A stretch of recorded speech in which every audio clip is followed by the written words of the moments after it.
आप सभी को पौष मास के शुक्ल पक्ष की पुत्रदा एकादशी की ढेर सारी शुभकामनाएं। भक्तों, इस बार की पहली एकादशी पड़ने के कारण लोगों के मन में कंफ्यूजन की स्थिति बन रही है कि जो यह साल की पहली एकादशी पुत्रदा एकादशी होगी, यह किस दिन मनाई जाएगी, 9 या 10 जनवरी। भक्तों, आज हम बात करने वाले हैं कि पौष मास के शुक्ल पक्ष की जो एकादशी है, जो 2025 की पहली एकादशी होगी, जनवरी महीने में आने वाली पहली एकादशी होगी, इसका व्रत किस दिन किया जाएगा। एकादशी 2 दिन पड़ रही है, तो व्रत के लिए कौन सा दिन उत्तम रहेगा, यह बताएं आपको।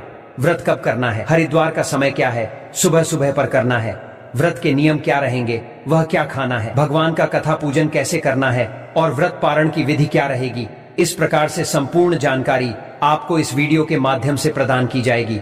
अपने व्रत की सफलता के लिए, भगवान श्री हरि की कृपा प्राप्त करने के लिए, जिससे कि आपके जीवन में जो दुख परेशानियां हैं वह सब दूर हो जाएं। चलिए भक्तों, अब बात करते हैं आने वाली एकादशी। आने वाली जो एकादशी होगी वह पौष मास की दूसरी और साल की पहली एकादशी होगी। पौष महीना चल रहा है, जिसे खरमास भी कहते हैं, और खरमास की समाप्ति 14 जनवरी को होगी। भक्तों, जो साल की पहली एकादशी है उसका नाम रहेगा पुत्रदा एकादशी, और हमारे हिंदू धर्म में पुत्रदा एकादशी की बड़ी अद्भुत महिमा है। यह एकादशी मनुष्य के सभी दुखों को दूर करने वाली है, मनुष्य के सभी कामनाओं को पूरा करने वाली। इस एकादशी का व्रत जो कोई करता है उसको धन धान्य ऐश्वर्य और साथ ही मानसिक शांति से लेकर बैकुंठ की प्राप्ति तक सब कुछ प्राप्त हो जाता है। परंतु इस एकादशी का विशेष रूप से व्रत संतान की प्राप्ति के लिए होता है। जो कि संतान दंपति होते हैं वह संतान की कामना के लिए इसका व्रत करते हैं, पुत्र की कामना के लिए, और पुत्र को किसी मुसीबत से बचने के लिए इसका व्रत किया जाता है। कि एकादशी का व्रत करने से पुत्र रत्न की प्राप्ति के लिए इसका नाम है पुत्रदा एकादशी। साल में 2 बार आती है और दूसरी श्रावण मास में आती है। दोनों का विधान अलग है, दोनों की कथा अलग है, परंतु दोनों ही पुत्र रत्न की प्राप्ति के लिए विशेष महत्व में बड़ी एकादशी है। इसीलिए अवश्य ही आपको इसका व्रत करना चाहिए, पूजन करना चाहिए। भगवान श्री हरि का पूजन आपको अवश्य रूप से करना ही चाहिए और कथा सुननी चाहिए। पूजन कैसे करना है हम आगे बताएंगे कि कथा कौन सी सुनाई है और पारण का समय क्या है और कब करना है।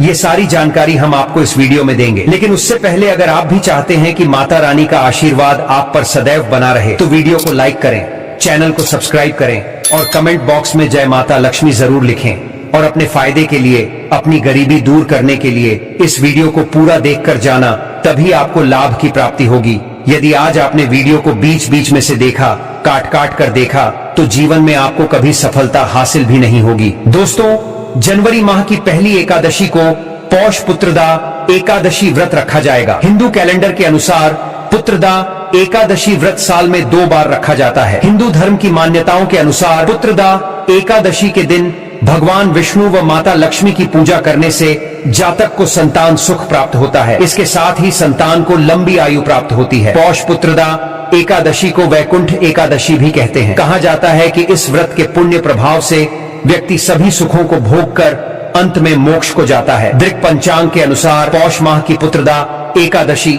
10 जनवरी 2025 को मनाई जाएगी। आइए जानते हैं पौष पुत्रदा एकादशी की सही तिथि, शुभ मुहूर्त, पूजा विधि, भोग, मंत्र और पारण टाइमिंग के बारे में। दृक पंचांग के अनुसार पौष माह शुक्ल पक्ष की एकादशी तिथि का आरंभ 9 जनवरी 2025 को दोपहर 12:22 पर आरंभ होगा और अगले दिन 10 जनवरी 2025 को सुबह 10:19 पर समाप्त होगा। ऐसे में उदयातिथि के अनुसार 10 जनवरी 2025 को पौष पुत्रदा एकादशी व्रत रखा जाएगा। चलिए जान लेते हैं पुत्रदा एकादशी की पूजन विधि के बारे में। इस दिन आपको सूर्योदय से पहले अवश्य उठ जाना चाहिए। इसके बाद स्नान आदि करके भगवान सूर्य देव को जल दीजिए और आपका जो पूजा स्थल है वहां बैठकर सबसे पहले व्रत का संकल्प कीजिए। संकल्प करने के लिए अपने सीधे हाथ में जल लीजिए। 3 बार बोलिए ओम श्री विष्णु, ओम श्री विष्णु, ओम श्री विष्णु। पौष मासिक शुक्ल पक्ष एकादशी है। एकादशी व्रत पूजन संकल्प संकरी से आज हम एकादशी का व्रत पूजन करने का संकल्प करते हैं और वह संकल्प भगवान के चरणों में अर्पित कर दीजिए। भगवान को नमस्कार कीजिए। अब आप भगवान की पूजन करेंगे। एक रोटी में जल, उसमें थोड़ा गंगा जल मिला लीजिए। भगवान श्री हरि की किसी भी रूप की एक तस्वीर आपके पास होने चाहिए, या प्रतिमा है तो प्रतिमा रख लीजिए। होली मौली पान सुपारी लौंग इलायची पान का पत्ता अगर हो तो उत्तम रहेगा।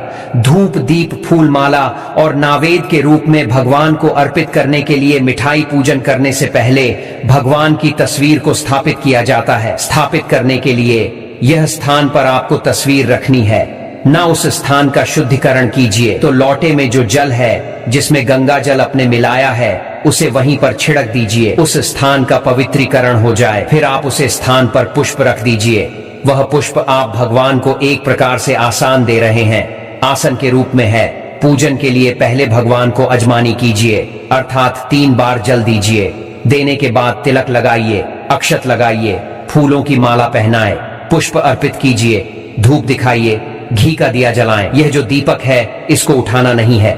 जहां आप रख रहे हैं दीपक को रखने से पहले चावल या पुष्प को आसन के रूप में रख दीजिए। उसके ऊपर से आप दीपक को रखिए। इसे कभी भी नीचे नहीं रखा जाता है और एक प्रकार से साक्षी देव है, अग्नि साक्षी है, हमारी आज की पूजा के साक्षी है। इसीलिए इस दीपक को उठाना नहीं होता है। आरती के लिए हम दूसरा दीपक प्रयोग में लाएंगे। दीप दिखाइए और नेवरी के रूप में जो भी मिठाई आपके पास है वह भगवान को चढ़ाई फल है तो फल चढ़ा दीजिए और कुछ ना हो तो मिश्री के कुछ दाने लेकर मिश्री भी आप नावेद के रूप में भगवान को अर्पित कर सकते हैं। भगवान को हाथ जोड़कर नमस्कार 108 बार जाप करना चाहिए। दोस्तों, जो लोग हमारे चैनल पर पहली बार आए हैं वह इस वीडियो को लाइक करें, चैनल को सब्सक्राइब करें और कमेंट बॉक्स में आप अपनी राशि या अपना नाम जरूर डाल दें, क्योंकि हम राशि से जुड़ा भाग्य भी बताते हैं और भाग्य में चल रही परेशानियों को दूर करने के लिए वह आसान से आसान उपाय भी बताते हैं। चलिए भक्तों, अब हम जान लेते हैं कि पुत्रदा एकादशी के दिन क्या करना चाहिए और क्या नहीं करना चाहिए। नियमों की बात कर लेते हैं। नियम क्या है जिनका पालन आपको अवश्य रूप से करना चाहिए। पुत्रदा एकादशी के दिन तुलसी का पूजन करने का भी काफी ज्यादा महत्व बताया गया है। तो आपको पुत्रदा एकादशी के दिन तुलसी का पूजन अवश्य ही रूप से करना है और तुलसी के नीचे एक दीपक जरूर जलाना है और तुलसी का आपको पूजन करना है। इसे आपका व्रत सफलता पूर्वक पूर्ण माना जाएगा। आज के दिन आपको अन्न नहीं खाना है। जो लोग व्रत नहीं कर रहे हैं उन्हें भी आज के दिन चावल का सेवन नहीं करना चाहिए। चावल वर्जित है। सिंघाड़े से बनी हुई कोई भी वस्तुएं खा सकते हैं। पुत्रदा एकादशी के दिन कई लोग पूरी बनाते हैं, लोग पकड़िया बनाते हैं और खीर भी बनाते हैं, परंतु यह ध्यान रखिएगा कि इसमें जो नमक है उसका प्रयोग नहीं किया जाता है, मिर्च का प्रयोग नहीं किया जाता है। काली मिर्च या सेंधा नमक का प्रयोग कर सकते हैं। जो व्रत नहीं कर रहे हैं उन्हें भी एकादशी के दिन सादा भोजन करना चाहिए। मांसाहार और तामसिक पदार्थ खाने से आपको बचना चाहिए। जो लोग व्रत कर रहे हैं उन्हें अपना दिन भगवान श्री हरि के चरणों में मन को लगाते हुए व्यतीत करना चाहिए। किसी के प्रति बैर भाव नहीं रखना चाहिए। किसी के साथ कोई क्लेश नहीं करना है। घर में सुख शांति का माहौल रखना है। क्लेश का माहौल नहीं होना चाहिए। किसी को अपशब्द नहीं बोलना चाहिए। किसी के साथ देश की भावना नहीं रखती है और शालीनता के साथ दिन को व्यतीत करेंगे। भगवान श्री हरि को कीर्तन बड़ा प्रिय है। जो कीर्तन करते हैं भगवान का भगवान उन पर सदा कृपा करते हैं। इस एकादशी पर बड़ा महत्व है। ब्रह्मचर्य का पालन कीजिए। ब्रह्मचर्य दशमी तिथि अर्थात जब भी आप व्रत कर रहे हैं ब्रह्मचर्य का आपको अवश्य रूप से पालन करना चाहिए और ब्रह्मचर्य का पालन तब तक होगा जब तक कि आप व्रत का पारण नहीं कर लेते हैं। हम सभी एकादशी में बताते हैं आपको कि यह जो नियम है यह आवश्यक नियम है।